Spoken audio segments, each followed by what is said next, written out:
Hello, hello, hello. Happy Friday, everyone. How is everyone doing today? We need some more people in the chat. There's a bunch of people in the background. Good morning, John. Good morning. Happy Friday to you, Patrick.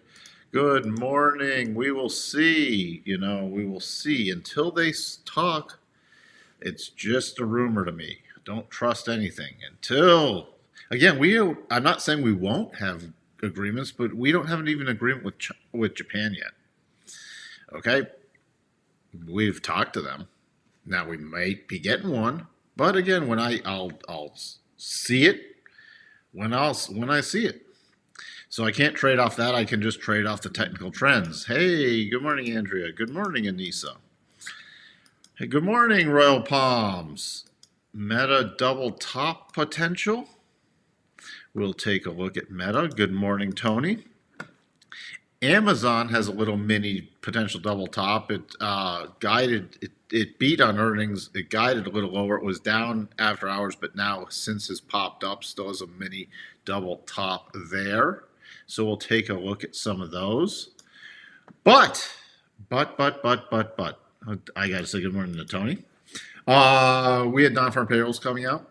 Lower than previous. Previous was revised down also. Prior was revised down. This one higher than expected, 177K. Unemployment rate in line. Average hourly earnings drop, but year over year also drop. Participation rate ticks up a little higher. Weekly hours is higher than consensus, but in line with prior. And that's about it. U6 unemployment rate drops from previous. What else? So nothing really shocking there. The markets have been trading well higher since the overnight session. So, good morning, Harold. Hey, Richard, how are you doing? All right, what else we have? We got factory orders coming out 10 a.m. Eastern, and then the rig counts. But nothing major today. I don't know if this is accurate. If Cook is speaking, I think it's a Fed. It's definitely the Fed quiet period. I don't know how they have a speech tomorrow. So that's where we sit. I'll have to take a look at that. Apple was a beat, but again, their revenue growth and everything does not justify their PE, and that's down. But everything else is up. Everything else is up. Buy it all Friday. Buy it all on Friday. Exxon released earnings also this morning. So, and they're up on their, again, every sector is up. It's buy it all Friday. Still expecting 4 rate cuts. So if everything's wonderful, why do we need 4 rate cuts besides Trump wanting short-term rate cuts? Fear mode, we're still in fear mode. Schiller, PE 34.72. And I keep hearing, is this the start of a new bull market? Well, not for me. This is a capitulation bottom bounce. And it can even go up and retest the recent highs, which is fine. But it's not where you back up the truck and put in I'm talking long-term investments, not tradable investments. There's a difference. Like, do I want to own Apple here for a long-term investment? No. For a tradable something, if there's a bullish setup, that's a different story. But that's a tradable setup, not a long-term investment setup. Again, Apple's still very expensive. A lot of stocks are very, very expensive. And over a 10-year time frame, they don't have to return much. So I'm looking for longer-term plays, I'm looking still for stuff with a decent dividend that it doesn't have to have a value PE, but it has a reasonable PE that even if the market takes a hit, I can keep collecting the dividend. But that's why I'm watching the difference between a tradable. This is definitely a tradable bounce, but would I be slamming all my money into an index fund at some point at this level? No. So that's where we sit. Good morning, Daniel. Good morning, Ted. Good morning, Sterling. Thank you for having some time. I guess you got tied up. You took today off to get caught up on some chores around the house and practice some jiu-jitsu. We'll return to earnings and news postings Monday. You didn't clear it with me, Sterling? Good morning, Christoph. I'm glad you took the day off and working on some jiu-jitsu. All right.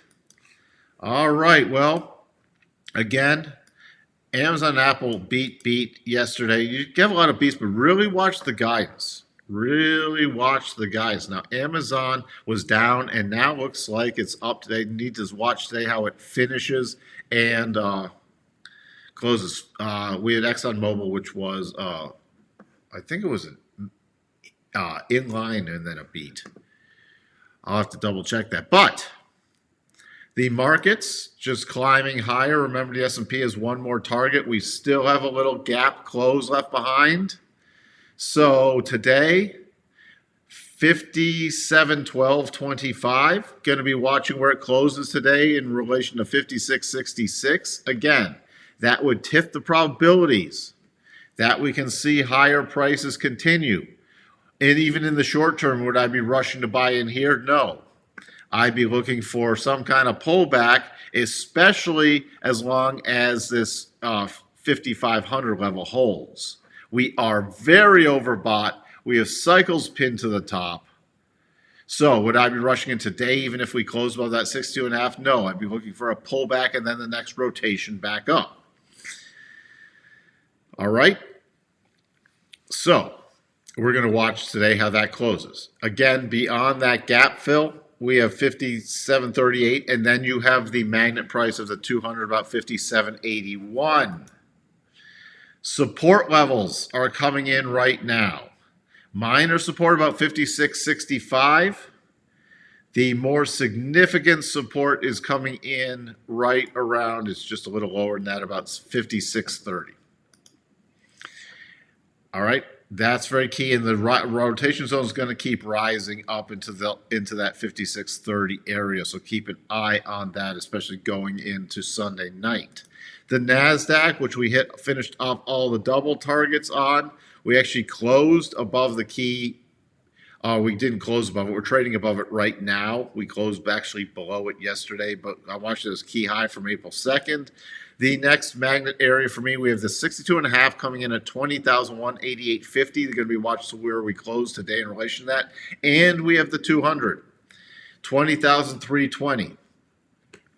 Above there, if you are looking for some other key targets, because you can't tune in every day, it would be 20,500 is a very key peak target, and then 20,934 if we shift the probabilities. In the short term, the bottom of the 4-hour rotation zone is going to be very key support for me, and into the open. It's going to bump this down into the open on any pullback. I'm watching 20,000 roughly. Do we have a little mini double top here? Yes, we do. But it would need a close back below 928.50 to trigger. And it might, if we continue to rally today, might go off the table. The Dow.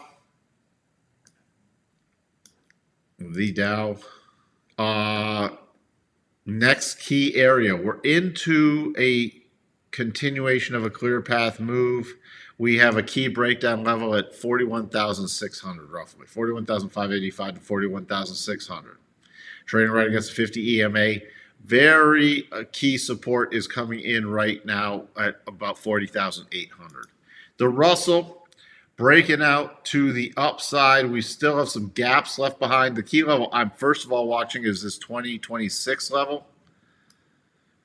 This area right here. And then I'm looking for the potential gap fill on a continued rally. The VIX, back to the 87.5 virtually. We're just slightly above it right now. I'm going to be looking next week to look for some potential bottoming patterns in the VIX, or to start looking for volatility plays to the upside. That does not mean it has to happen right away. But this is where I will start looking at stuff because we could easily still pull back to the 20 mark in that ahead of the Fed meeting if volatility continues to drop. But this hits my bare minimum of the 87.5 rule. So I can start doing research into potential volatility setups. And that doesn't mean it can only be in the VIX. It can be in other names, especially things that could be putting in potential topping patterns with low volatility or lower volatility. The DAX is working again. The DAX. Was it a holiday? I don't even remember if it was a holiday. I didn't. But we're up here, approaching the high levels. Again, the markets have gone super complacent again. Everything's fine in the world. Super complacent. By the way, the next key target on the DAX is 23,400. 23,400. There's a very key level there. Notes.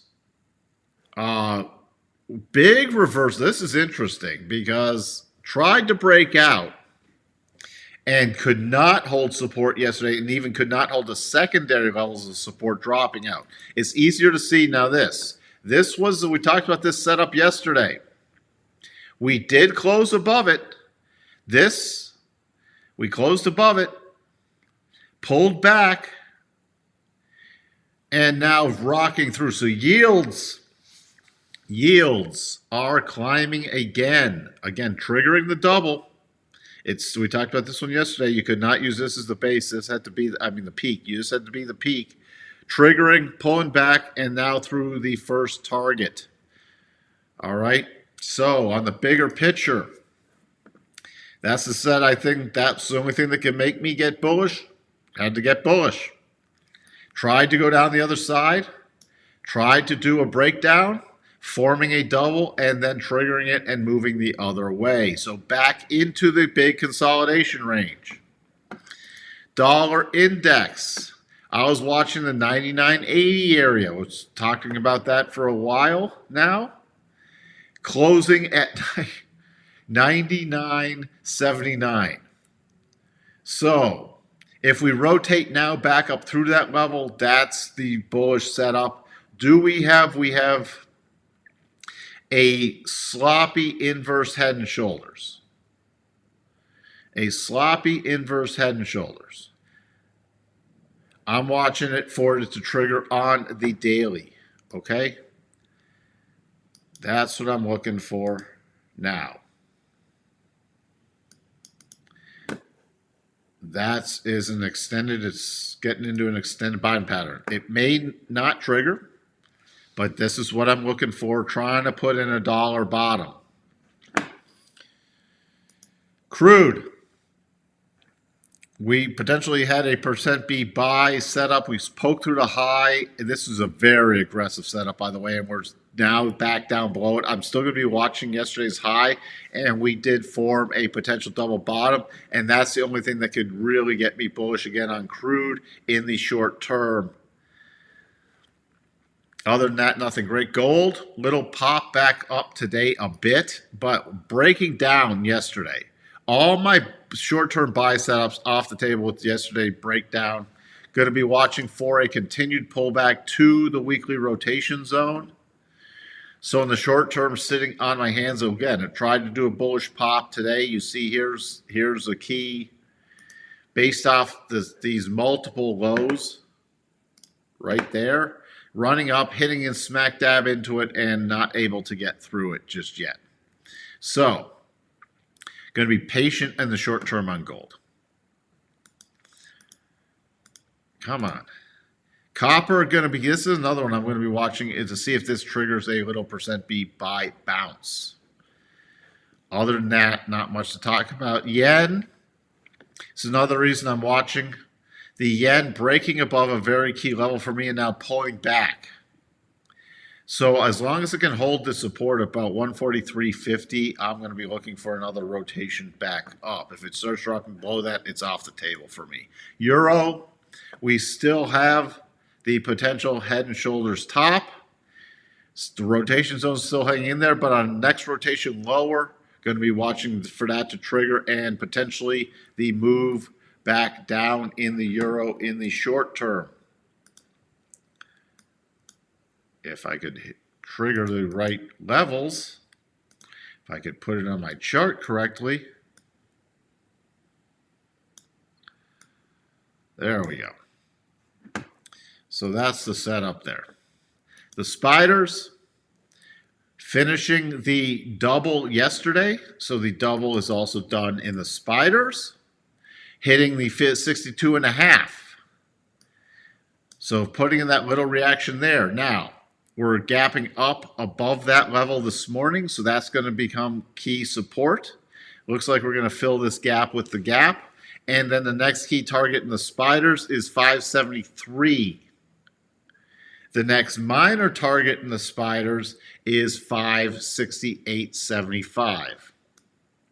The very key support in the spiders is coming in about 554.50. And that would be also on our reversal. We have the gap to 554.54 for any gap fill. The Qs, the key target area I'm looking is 491.50. And this high area. You still technically have a gap left behind from March 25th above there at 493.46. The very key support, 475.23.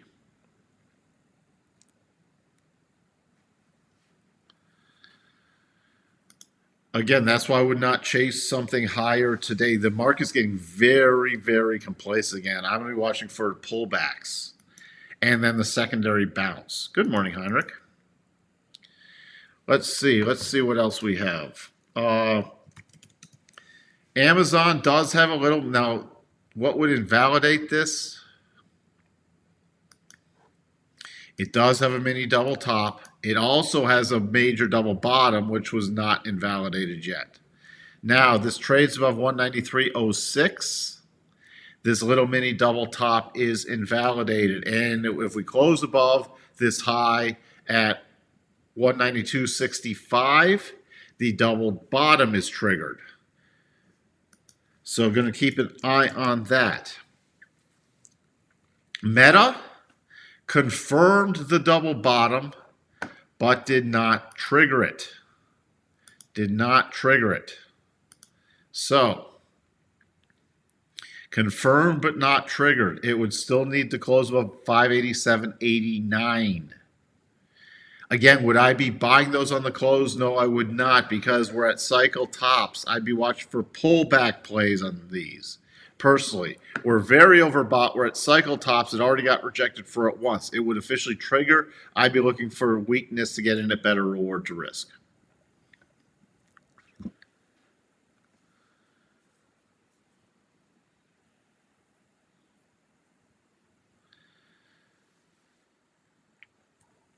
We have to see a lot of companies aren't forecasting a lot of growth and are actually pulling. A lot of companies are having dual guidance or pulling guidance because it's uncertain.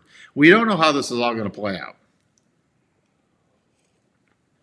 And also, you have valuations still are insane, and companies are lowering guidance or pulling guidance. But this is money's just flowing in. Retail's flowing in like no tomorrow.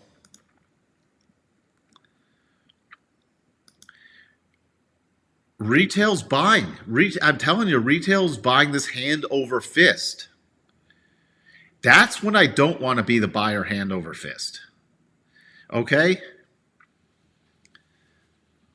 Now, does that mean it has to stop here? No, it can keep going. That's why I got to play the probabilities and wait for the setups. Okay? IWM. Your next key level is this 50 EMA. Beyond that level, you have a gap to 202.66 area. Right now, it's gapping above a very key prior resistance level. So, going to be paying attention to that too. Now, I think this gap up is going to take the mini double top off the table. You can measure it out. Other than that on the IWM, the next major target area would be 208.36 if it continues. Again, don't mix up a trade for an investment in this market. Bitcoin closing above the 62.5. So I'm going to be watching for pullbacks, especially pullbacks to around 195, 175 to see if that holds, and then we get rotations back up. The double, the remaining target on double is now off the table. What else? Oh, so I got to get through. Let's see.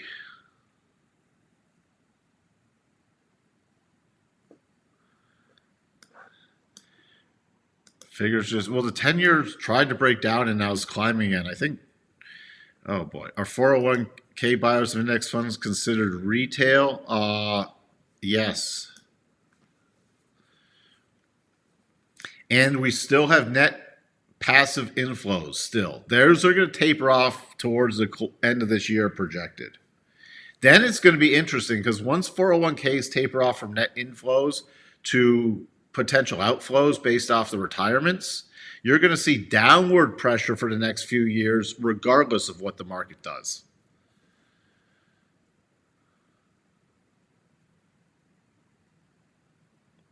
Your image in the bottom right corner is a neat head and shoulders, not sloppy. Yeah, you're funny, Richard. Coco thinks crude is cooked. Hey, Charles. I consider it retail, Sterling.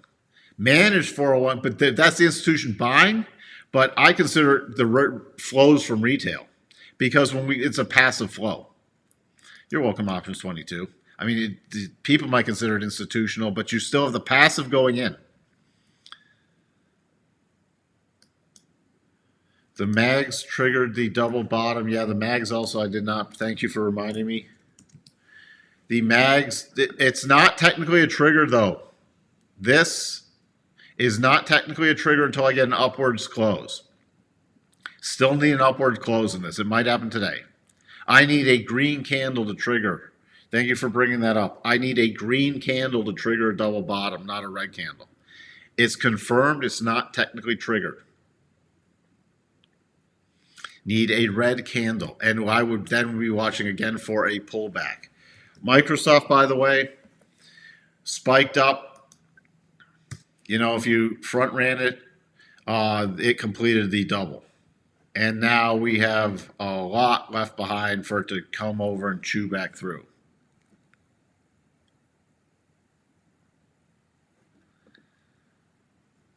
Look at Tesla. Sure.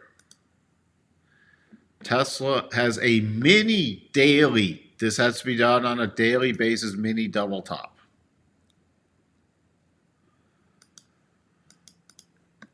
Okay. Again, the 200 proven to be very strong resistance. Was prior support, resistance, resistance. But this against the rotation zone. May never trigger before it gets invalidated. That's the only pattern. If it does manage to pop above 293, the next key target is 313.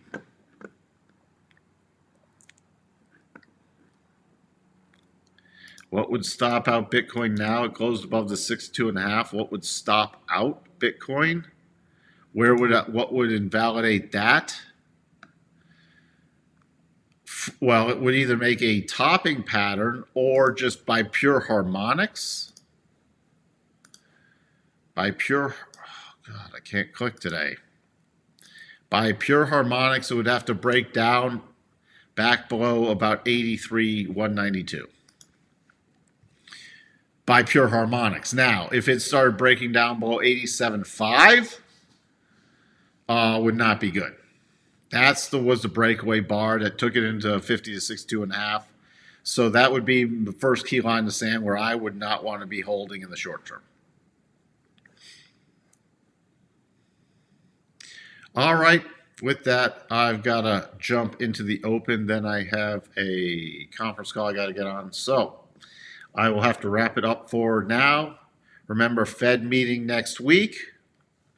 Really pay attention to how today closes. That's going to be key to see if this rally continues through the day or if we get selling pressure in the afternoon that takes it back below the 62.5. That's exactly what I'm going to be watching for today. And with that, I will see everyone next week. Bye for now.